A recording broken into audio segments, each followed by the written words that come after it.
Hello दोस्तों, welcome to my YouTube channel Uma technical institute. आज आपको हम बताने वाले हैं कैसेट एसी का इंडोर यूनिट में जो पीसीबी लगी होती है तो वो पीसीबी कैसे काम करती है, उसमें क्या क्या लिखा होता है, पूरा पीसीबी का डिटेल जानने वाले हैं कंप्लीट। अब इसके पहले और तमाम वीडियो कैसेट एसी का है और आज इस वीडियो में पूरा कंप्लीट जो है इंडोर पीसीबी के बारे में बताने वाले। चलो ध्यान दीजिए, स्टार्ट करते हैं हम लोग।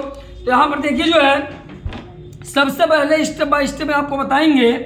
तो स्टेप बाय स्टेप आप देखेंगे, यहाँ पर देखेंगे ये होता है HVTV, इसे हम बोलते हैं HVTV, इसे हम बोलते हैं कनेक्टर। यहाँ पर जैसे लिखा है टू आउटडोर यूनिट, तो टू आउटडोर यूनिट मतलब ये होता है कि यहाँ पर आउटडोर की सप्लाई कनेक्ट होती है। आउटडोर की सप्लाई यहाँ पर कनेक्ट हो, जैसे लिखा है 1 2 3। तो एक बार हम थोड़ा आपको आउटडोर में दिखाते हैं कि आउटडोर में कैसे कनेक्ट होता है। इधर का ये तो यहाँ पर आप देखेंगे कि आउटडोर यूनिट में, यहाँ पर आप देखेंगे आउटडोर यूनिट में यहाँ पर देखेंगे LN और 3 2 1 लिखा हुआ है। यहाँ पर ऊपर LN 3 2 1 मतलब ये आउटडोर यूनिट का HVTV कनेक्टर है। LN से इनपुट होता है और 3 2 1 से आउटपुट होता है। मतलब कि कैसेट एसी में आउटडोर में इनपुट होता है LN से और यहाँ 3 2 1 से आउट होकर इंडोर में जाता है। तो जैसे यहाँ पर लिखा आउटडोर यूनिट में 3 2 1 मतलब 3 नंबर N होता है और उसके बाद जो है ये 2 नंबर N होता है न्यूट्रल और 1 नंबर कम्युनिकेशन होता है। ये तीनों सप्लाई अब इंडोर में जाती है। तो ऐसे ही हमारे इंडोर में बना हुआ है, यहाँ पर देखेंगे ऐसे हमारे इंडोर में बना हुआ है। यहाँ पर आप देखेंगे लिखा है टू आउटडोर, मतलब यहाँ से कनेक्ट होता है 3 2 1 मतलब 3 नंबर हमारा फेज होता है, 2 नंबर न्यूट्रल होता है, 1 नंबर कम्युनिकेशन होता है। जैसे हमारे आउटडोर में था वैसे इंडोर में लिखा हुआ है कनेक्ट होता है। तो यहाँ पर सप्लाई कनेक्ट, अब यहाँ पर सप्लाई क्या होती है, जैसे देखेंगे HVTV में यहाँ पर ये न्यूट्रल फेज हो गया, मतलब फेज न्यूट्रल हमारा हो गया। यहाँ से देखेंगे तो ये सप्लाई यहाँ पर गई है और यहाँ पर देख सकते हैं ये हमारा जो पीसीबी है, इस पीसीबी को हम कहते हैं पावर सप्लाई बोर्ड। मतलब ये पावर सप्लाई पीसीबी होती है, ये पावर सप्लाई पीसीबी होती है।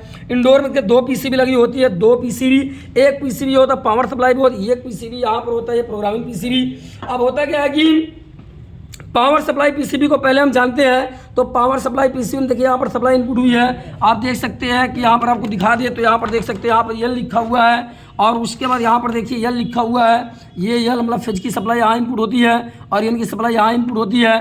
तो ये 220 वोल्ट हमारा इनपुट हो गया। 220 वोल्ट यहाँ इनपुट होने के बाद जो है यहाँ पर फ्यूज लगा हुआ है, ये फ्यूज हमारा फेज की सप्लाई से कनेक्टेड होता है। इसके बाद ये पावर सप्लाई पीसीबी में एंट्री कर गई। अब यहाँ पर क्या होता है, पावर सप्लाई में यहाँ पर एक अर्थिंग का वायर होता है, ये अर्थिंग का वायर हमारे बॉडी से कनेक्ट हो जाता है और उसके बाद यहाँ पर एक इंडिकेटर लगा होता है, इससे पता चलता है कि यहाँ ये पीसीबी ऑन है। और इसके बाद यहाँ पर एक ट्रांसफार्मर लगा होता है जो पावर सप्लाई बोर्ड के मतलब की सप्लाई को क्या करता है, स्टेबल रखता है, मतलब कि मेंटेन रखता है स्टेबलाइजर की तरह। इसके बाद यहाँ पर देखिए 2 यहाँ पर मतलब ये ब्लैक और ये वाइट मतलब ये फेज और ये न्यूट्रल, ये दोनों यहाँ से निकल करके अब ये चला जाता है हमारे मतलब कि जो प्रोग्रामिंग पीसीबी होती है।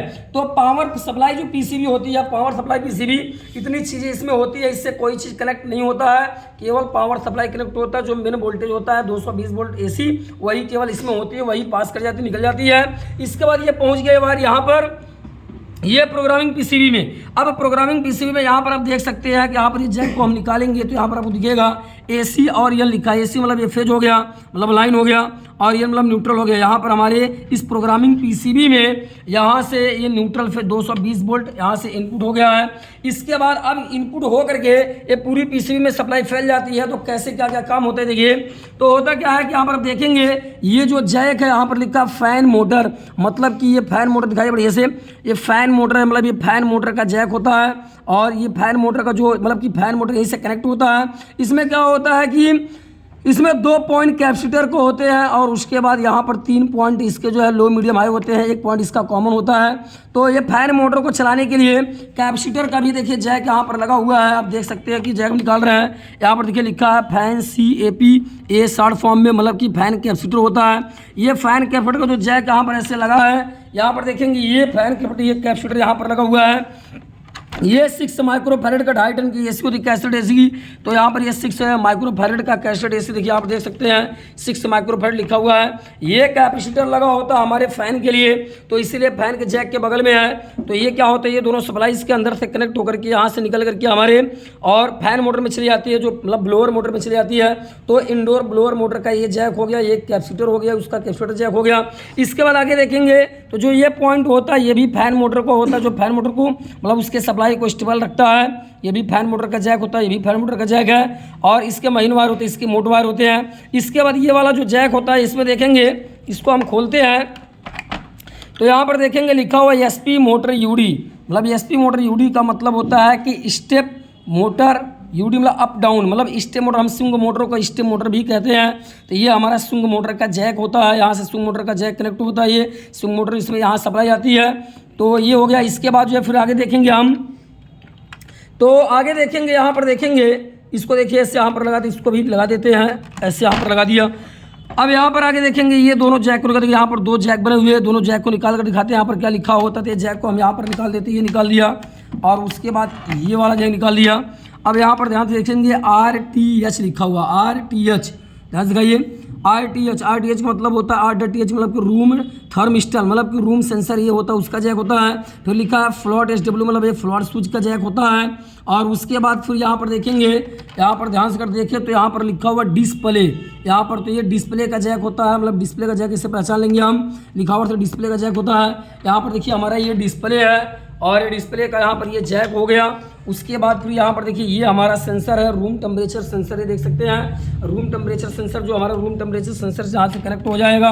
उसके बाद जो है फिर आगे देखेंगे यहाँ पर जो है ये जो हमारा सप्लाई था ये मतलब इसको हम यहाँ पर कनेक्ट कर देते हैं फ्लॉट स्विच से। तो ये हमारा यहाँ पर हो गया, यहाँ पर ऐसे कनेक्ट हो जाएगा। ये फ्लॉट स्विच के लिए होता है, जो जैक यहाँ पर निकला हुआ है अभी एसी में इंडोर में लगा हुआ है। और उसके बाद अब यहाँ पर आते हैं, अभी जो है फैन मोटर के जस्ट बगल में कुछ यहाँ पर जैक दिए हुए हैं। जैसे यहाँ पर आप देखिए डी पंप लिखा हुआ है, मतलब ड्रिम पंप का होता है, जो हमारे इंडोर में ड्रिम पंप लगा होता है उसका जैक होता है। उसके बाद फिर जो है इसको हम निकाल करके ये देखने वाले हैं। तो ये देखिए यहाँ पर लिखा है मैग्नेटिक आर, मतलब कि ये जो होता है हमारा कम्युनिकेशन का वायर होता है, जो मैग्नेटिक लिख करके यहाँ पर दर्शाया गया है। इसमें एक वायर दिया हुआ है, ये मैग्नेटिक वायर हो गया। तो ये कम्युनिकेशन वायर हमारा देखेंगे, ये कम्युनिकेशन वायर देखिए, ये यहाँ से सप्लाई निकल करके ऐसे घूम करके 1 नंबर SUT में चली जाती है, यहाँ से आउटडोर में चला जाता है। तो ये पूरा जो है यहाँ पर, और बाकी ये तमाम रिले लगे होते हैं ऑपरेट करने के लिए। यहाँ पर जो रिले का फैन रिले होता है, ये यहाँ पर देखिए ये IPM होता है, IC होती है। इसके बाद फिर यहाँ पर देखिए ये रेगुलेटर होता है, मतलब रेगुलेट करता है मतलब फैन मोटर को और कंप्रेसर को मतलब सप्लाई देने के लिए। इसके बाद यहाँ पर ये बजर लगा होता है, ये बजर हमारा जो है बीप की आवाज़ करते हैं, रिमोट को हम क्लिक करते हैं। इसके बाद यहाँ पर ये ट्रांसफार्मर लगा होता है, जो AC को DC में कन्वर्ट करता है। 220 वोल्ट AC इनपुट होती है और 5 से 12 वोल्ट DC, मतलब AC इनपुट होगा और DC आउटपुट करता है 5 से 12 वोल्ट। ये DC को आउटपुट करके ये PC में सप्लाई को भेजता है। बाकी यहाँ पर देखिए और तमाम यहाँ पर छोटे छोटे कंपोनेंट्स लगे हुए हैं। तो ये सारा सब कुछ मिल करके जो है हमारी इंडोर के सभी इलेक्ट्रिकल पार्टों को ऑपरेट करते हैं। जैसे इलेक्ट्रिकल पार्ट में ड्रिम पंप हो गया, हमारा फ्लॉट स्विच हो गया, इंडोर ब्लोअर मोटर हो गया, कॉइल टेम्परेचर सेंसर हो गया और रूम टेम्परेचर सेंसर हो गया। ये सभी को ये पूरी PCB यहाँ पर गई है, ये पूरी PCB हमारा इसको कंट्रोल करने का काम करती है। तो यहाँ पर मेन उद्देश्य हमारा था कि मतलब PCB में क्या लिखा होता है, कहाँ पर क्या बना होता है और यहाँ पर जो है कौन कौन से जैक कहाँ लगे होते हैं, इससे आपको सीख मिलेगा कि कैसे वायरिंग करेंगे और कैसे समझेंगे कि इंडोर PCB का हमें टेस्टिंग कैसे करना है। ये टेस्टिंग आप आसानी से कर सकते हैं। तो अगर वीडियो आपको अच्छी लगी हो तो वीडियो को नए हो तो सब्सक्राइब करिएगा, लाइक करें और कमेंट करके सुझाव जरूर दें, ताकि ये वीडियो में और आपको क्या सीखना नेक्स्ट वीडियो ऐसा मैं आपको बनाकर दूंगा। बेहतर से बेहतर परफॉर्मेंस, बेहतर से बेहतर वीडियो आपके पास पहुँचती रहेगी। अपडेट बेल आइकन घंटा जरूर दबाएं ताकि नोटिफिकेशन आपको हमेशा मिलता रहे। तो ये पूरा कंप्लीट जो है और पूरा कंप्लीट वीडियो देखने के बाद आप कैसे देखिए, और भी वीडियो अपलोड हुई है मतलब यूट्यूब पर पड़ी हुई है लॉन्ग वीडियो, उसको भी आप जरूर देखिएगा ताकि और आपको बेहतर सीख मिलेगा। जय हिंद, जय भारत।